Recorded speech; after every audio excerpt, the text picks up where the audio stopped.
আসসালামু আলাইকুম। আজকে আমার ঘাসের জমিতে সার দেওয়ার জন্য আসছি এই জায়গায়। আমি প্রথমেই খামারের শুরুতেই ঘাস যে জায়গায় রোপণ করতে চাই সেই জায়গায় একটা বাধার সৃষ্টি হয়েছে। বাধাটা হলো যে আমার জমি যখন চাষ করছি তখন আমি সার দিতে পারি নাই। তাই আজকে আমি কিছু সার দেওয়ার ব্যবস্থা করছি যে কিছু সার দিব এই কারণে এখন চাষ ছাড়াই কারণ যখন সার দেওয়ার কথা ছিল তখন আমি সারটা দিতে পারি নাই, তখন শুধুই চাষ দেওয়া হয়েছে। এখন যে আমি পুনরায় চাষ দিব আশেপাশে সকলের হলো যে ডাল খেতে, এর জন্য পাওয়ার টিলার ঢুকানো সম্ভব না। তাই আমরা আজকে এই জায়গায় সার নিয়েছি। সার হলো যে এই জায়গায় জিপসাম 1.5 কেজি, এরপরে এমওপি আছে 2 কেজি, আর টিএসপি আছে 2 কেজি। এই পরিমাণ সার আমরা একসাথে মিশিয়ে নিয়ে জমিতে সারগুলো ছিটিয়ে দেব। এটা দেওয়ার প্রক্রিয়া একদম সিম্পল।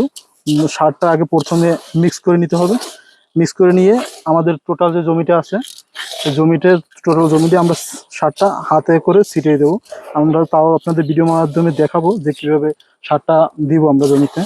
তো আমাদের মোটামুটি সমস্ত সারটা ভালো মতন মিক্স করা হয়ে গেছে।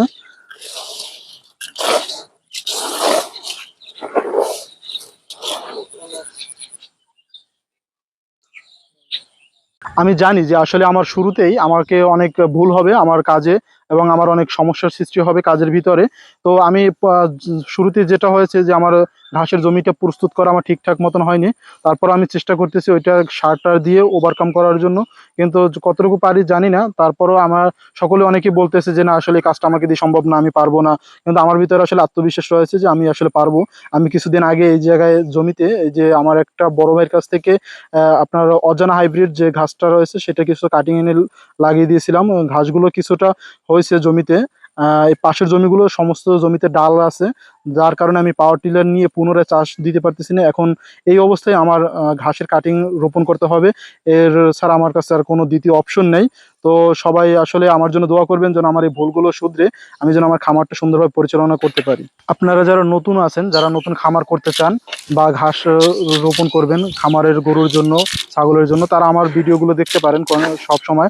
আমি আসলে প্রতিনিয়ত আমার ভুলগুলো আপনাদের মাঝে তুলে ধরার চেষ্টা করব, কারণ আমি একজন নতুন খামারি। আমাদের এই জায়গায় জমি আছে, আমরা যে ঘাসের জন্য রেডি করছি, এই জায়গায় ঘাসের জমি আছে প্রায় 16 শতাংশ। 16 শতাংশে আমাদের এইদিকে 2 শতাংশে 1 করা জমি। তো 16 শতাংশে হলো 8 করার মতন জমি। আমাদের আরো 2 করা জমি আছে, সেটা আমরা এখন পর্যন্ত প্রস্তুত করি না, সেটা আমরা পরে প্রস্তুত করব। তো আমরা আপাতত ঘাসের জন্য মাটিটা প্রস্তুত করতেছি।